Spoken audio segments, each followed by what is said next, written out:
And here we go. Hey, what's good with it, y'all? What's good with the people? Before we even get started, y'all know y'all see the title, man. Do the thing, man. Hit the like button. Make sure you subscribe. Hit that notification bell. Make sure you tapped in when we do these reactions. And, of course, discuss what's going on in the world, man. Right now we having a conversation, man. We just did an interview with Benzino touching on Irv Gotti. First and foremost, I want to say rest in peace, Irv Gotti. But if I was to keep it honest with y'all and give my honest opinion, after talking to Benzino, I kind of see what happened and what took place. I kind of see, I don't want to say the error in his ways, but like Benzino said, we have to take care of our bodies. We can't be out here willy-nilly living the life of hard drugs, sexcapades, just going crazy, with your body, and don't think that it's gonna come back on you.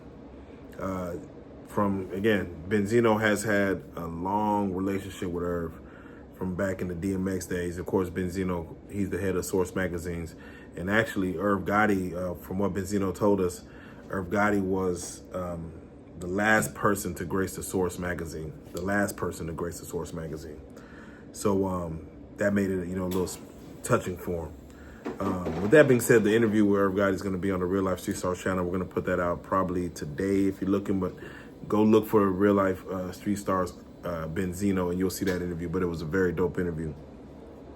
But no, yeah, he basically just went in on the situation and just spoke on, what Irv Gotti meant to the world, as far as to music, to hip hop, him, becoming an executive producer. And he also explained what an executive producer is, which of course is not the person producing the music, but he's in there arranging everything from the guy who makes the music to making the chorus to, doing it over and, humming stuff.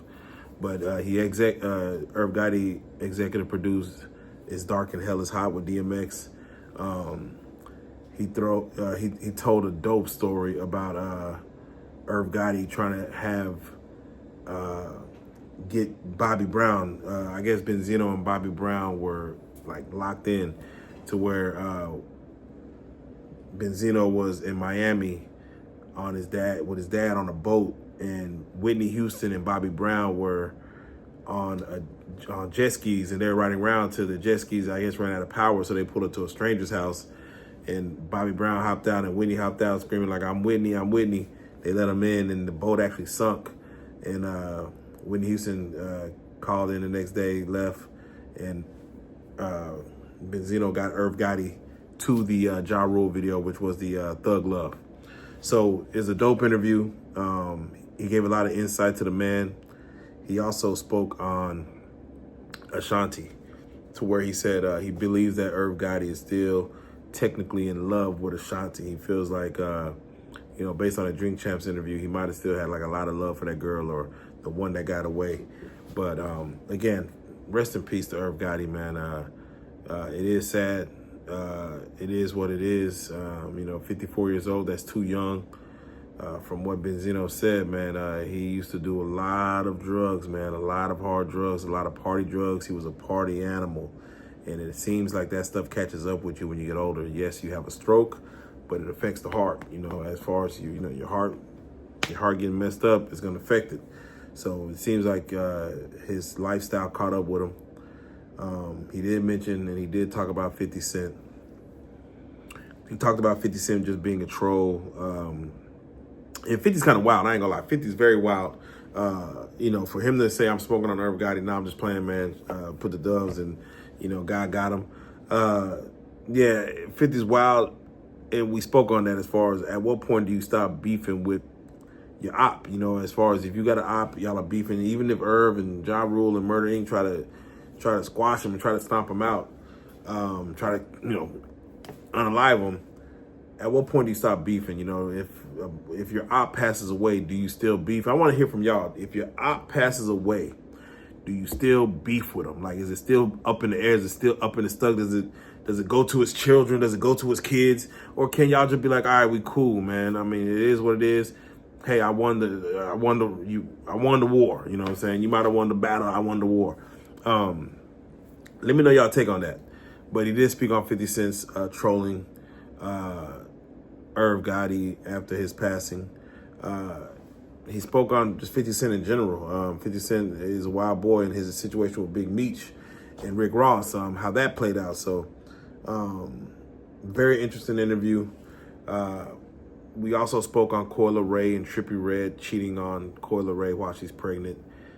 This is Coyle Ray's dad we're talking to, so his take is his take. But yeah, he talked about Coyle Ray cheating. Trippie Redd cheating on Coyle Ray, and he said, as a father, no matter what, he's just hoping for a beautiful baby to come out. He's gonna be there regardless. He loves his daughter. He hates that the relationship is strained, but it is what it is.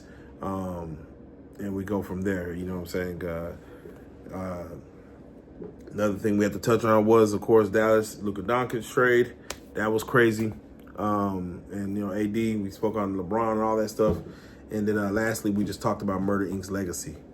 We spoke on how Murder Inc. came in and changed the game in the sense that, with Ja Rule and what Ashanti did, where it's like blending hip hop with R&B in a way that, it used to be done before, but they just did it on a whole nother level, on a whole more global scale. And we kind of rated them next to your Bad Boys, your Cash Moneys, your No Limits, your G Units, and all your other movements, Death Row and all that. What was Murder Inc. like? And again, when you have a name like Gotti, very mafiaistic, Murder Inc., he talked about the Fed cases they beat. They beat a Fed case because, again, when your name is Murder Inc., you got a leader named Irv Gotti, your young guys getting money in your 20s. Yeah, the Feds are going to come in and look. So, again, very dope interview. Y'all go check it out. I just wanted to tap in with y'all, man. Speak my piece on Irv Gotti. I grew up to all of that, Ashanti, Murder Inc., Foolish, Where Would I Be Without You, all that, man. That was, all young dudes used to think that they was Ja Rule coming up and, or wanted to, be like Ja Rule, coming up because, he was getting to the ladies, and that's kind of what every little young dude wants to do. And that's all a product of Irv Gotti, man. Irv Gotti put that together, man. He manipulated all that. So it is what it is. He also spoke on Jay-Z, Ja Rule in the DMX album that never happened, that he was trying to get to happen and never happened. I hate it didn't happen, but it is what it is. So, we just got to kind of take it as is. But I got to get y'all take on it, man. What are y'all thoughts on Irv Gotti passing at 54, stroke? It's tragic, man. It's tragic. So, first and foremost, rest in peace to Irv Gotti. And, yeah, man, let me know y'all take on it, man. Irv Gotti, send him his flowers, man, and hope he got him while he was here because, of course, he's really getting them right now, man. Murder Inc. is murder. Anyway, I'm out, man. Y'all do the thing, man. Hit that like button, hit subscribe, hit that notification bell. I got a lot of dope stuff coming, man. A lot of dope content coming. Y'all stay tuned. It's going down.